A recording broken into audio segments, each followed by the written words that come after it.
the materialist worldviews of the 20th century took their justification, I think, in an important respect from the evolutionary worldview, that if we are creatures of matter, maybe we should take history into our own hands and engineer human culture, engineer it in a way that we would engineer a machine.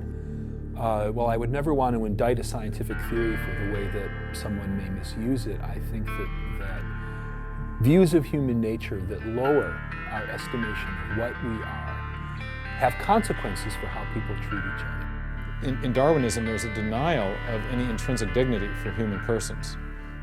We are the result of undirected natural processes that did not have us in mind. We're the result of a purposeless material process. There is no, we're not intended, there's no meaning to human life.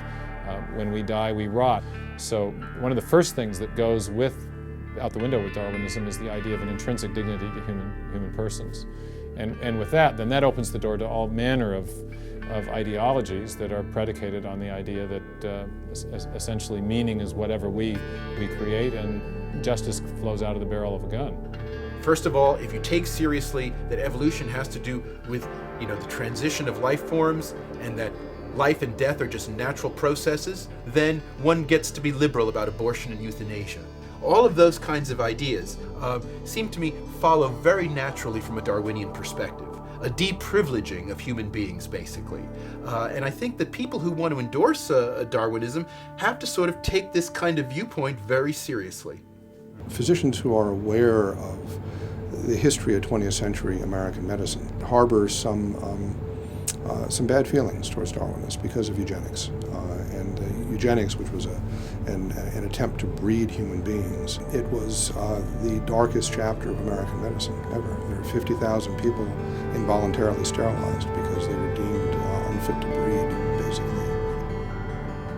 The two great materialist ideologies of the 20th century, the National Socialist ideology and the Marxist Socialist ideology, cited or drew on Darwinism as an intellectual taproot and justified. Do you think there could have been, could there have been Nazism and the idea that one racial group is dramatically superior to another without Darwinism?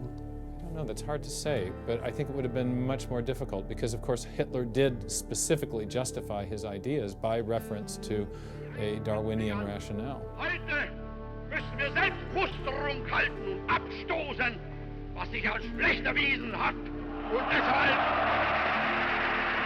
It's had very, very degradative effects, degrading effects on our culture and on our capacity of our people to view themselves as spiritual beings with a will, with the capacity to do right and wrong, with a capacity to make meaningful choices in a broad human cultural context.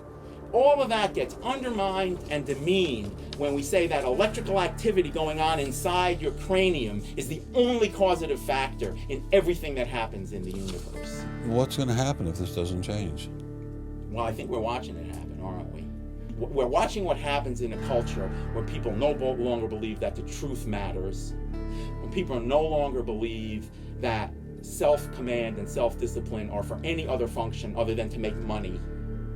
When people start to believe that there's no greater good to live up to, what do you get? You get a coarse, vile, animal-like culture that every honest person finds unsavory and unsettling.